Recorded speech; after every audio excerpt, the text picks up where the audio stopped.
If speed in soccer was about running, Usain Bolt would be the best soccer player in the world. Some of the fastest players in the world don't look fast at all. They don't win sprints, they don't explode past people every single time. Yet the game moves at their pace. So today we're talking about real soccer speed, not just legs, but decisions, awareness, and what happens before the ball even arrives. Because the fastest players aren't the ones who run faster, they're the ones who arrive early. I'll go to three most important aspects of getting fast in soccer and then put them all in together through a case study. A play analysis with exactly what should happen in the brain of the soccer player to be faster. Part 1. Do things faster. Let's start with something simple. Speed in soccer begins with what you do with the ball, not how fast you chase it. A heavy first touch can cost you 2 seconds. A clean one touch action can save you 3. That's the difference. Two players can run at the exact same speed, but one looks fast because the ball never slows him down. Extra touches are invisible handcuffs. If you need one touch to control, one to look, one to adjust, and one to pass, you didn't lose because you're slow in running. You're slow because the ball stopped you. The best players don't rush, they remove unnecessary actions. And here's something important. The top players don't let the technique dictate their next move. They can receive, pass, and shoot with both feet, moving fast or slow. Playing fast doesn't mean playing rushed. The fastest players know when to speed the game up and when to slow it down. Speed is control, not chaos. Part 2. Think fast and think ahead. Now that you don't have to think about technique, what are you going to do with all the brain power? Here's where real speed lives, in the brain. Good players react, and great players already decided. Think of soccer like chess. In chess, you don't move and then think. You think first. In fact, you spend a lot of time just about absorbing information, looking at the board from a different angle. Then you ponder what would happen if this happens or that happens. Has anything changed with the latest move? Then you think and decide, and then you move. Soccer is the same. The best players are scanning before the ball arrives, all the time. They already know where the pressure is, where the space is, and what their next action will be. So when the ball gets to them, it looks effortless. By the time you're reacting, they're already executing. This isn't magic, it's pattern recognition. They've seen this situation before, hundreds of times. Parents, this is important. This isn't about talent, it's about exposure, repetition, and awareness. And players, if you want to feel faster, start by looking earlier. Part 3. Be unpredictable. The first touch solutions.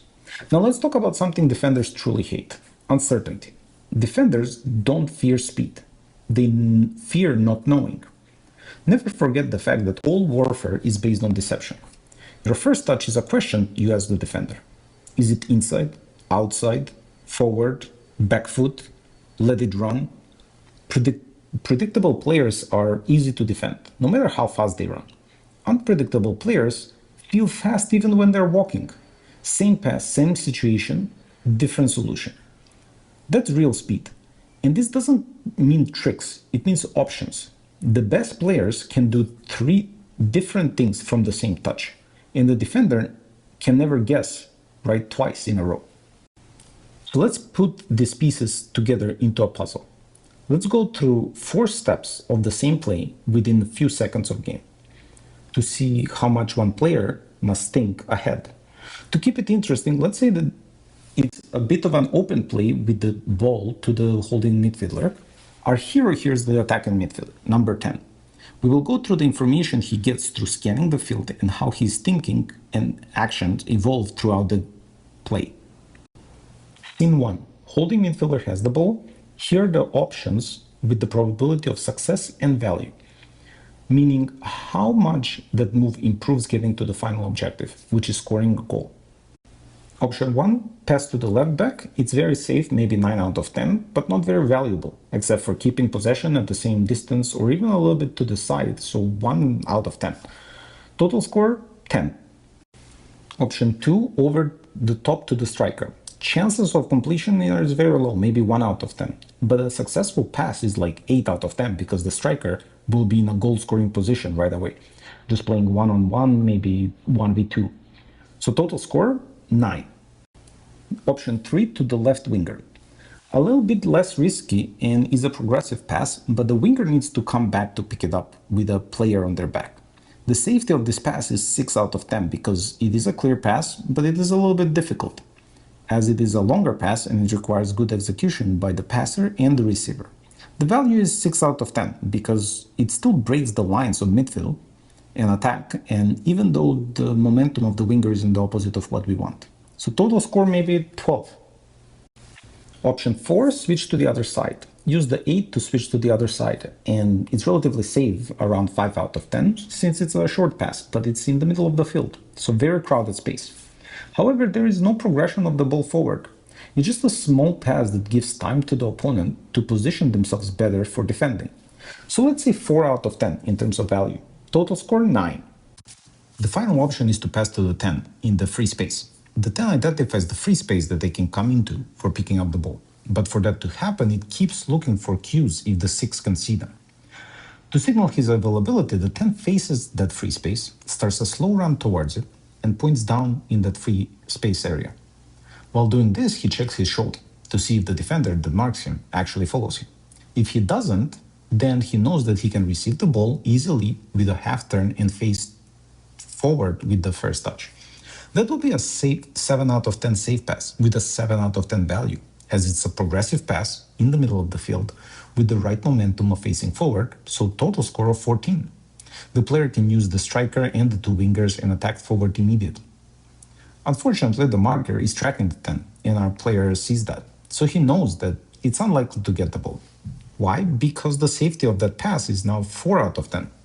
And the value is 6 out of 10 because the momentum being against the flow of the game. The player is moving backwards, facing the wrong goal, and it's into a congested area. So now we are on to scene 2. Based on the scores before, the ball is now with the winger, and several of the players have moved. Let's analyze the new situation. Our 10 now needs to figure out his next player action too, and we'll analyze what comes after that, same as a chess match. He decides to come closer to the ball to act as a support player. Why? Because this is what might happen after that. First option is that he plays 1-2 with the winger, who cannot dribble past their opponents since they're facing the wrong way. But they can outrun them if the 10 can support that pass. Remember that the winger is running away from the goal, but also is the defender. So a quick change in direction and pace will give the advantage. Also, no offsides, and the space is there for the taking.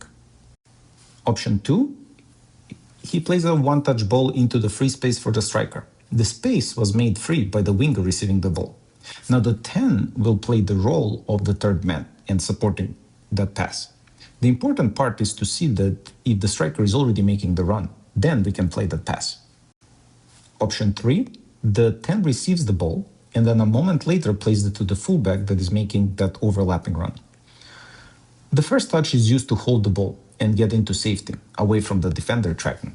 Then the next touch is through ball for the fullback. If the fullback stops and the striker starts making the run, then we can deploy the ball to the striker or drop it back to the midfield. And then option 4 is different from the first 3 options, where the passes were for the 10. But if the ball actually doesn't come and instead drops back to the 6, then the 10 has the natural movement to exploit the half space forward. The momentum of the winger is away from the goal, and that dragged the defender in the wrong direction too.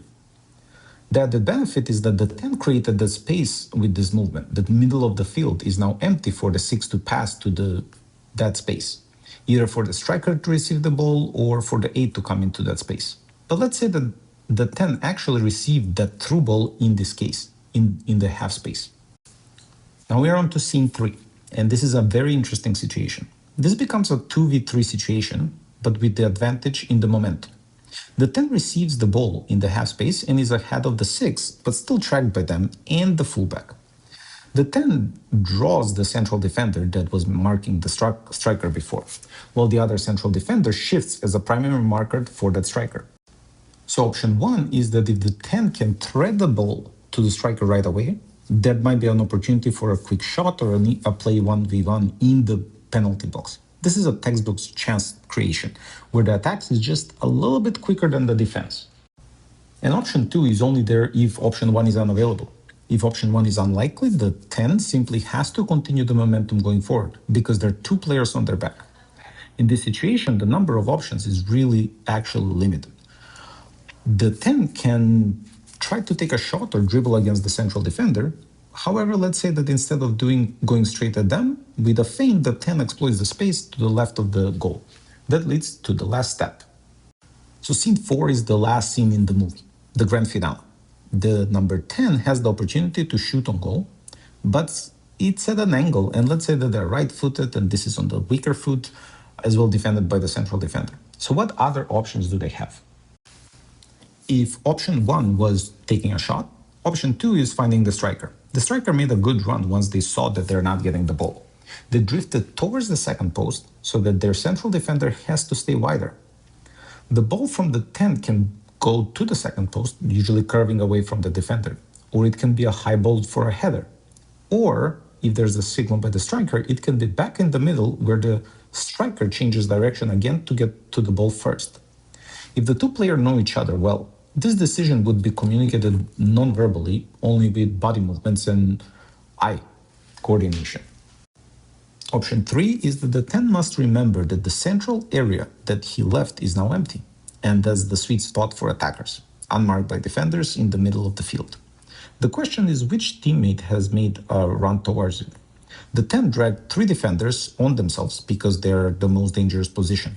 But did the teammates react to that cue? Both of the wingers have claims to that area, probably the left winger more, with their defender being preoccupied with the number 10. But also the 8 can make that run, almost unnoticed. A cutback by the 8 must be on the table here. And we see many goals scored this way. And finally, option 4 is that if the 10 doesn't like any of these options and thinks that they will lose the ball in all of them, then there's only one thing better than not losing the ball, which is keeping the ball.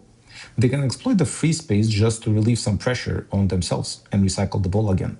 They might find a way to do a back pass to the fullback or the winger, or might do some sort of a fake turn and attack right back at the goal. So you tell me, which option do you think the 10 should do in this case? Which one would you do if you were playing? But also remember there where all this started from. The middle of the field where the ball was with the 6. The 10 should be able to see these moves ahead and plan for what might happen and what the options are. And if you really want to become faster in soccer, remember this. Speed isn't just running. It's doing things cleanly, deciding early and giving defenders the wrong answer. The fastest players don't chase the game. They stay ahead of it. They think ahead of it. Train your technique so ball doesn't slow you down. Train your awareness so decisions come early. And train your first touch so defenders hesitate. Because when your brain is fast, your leg suddenly looks even faster. Thank you for watching and see you in the next one.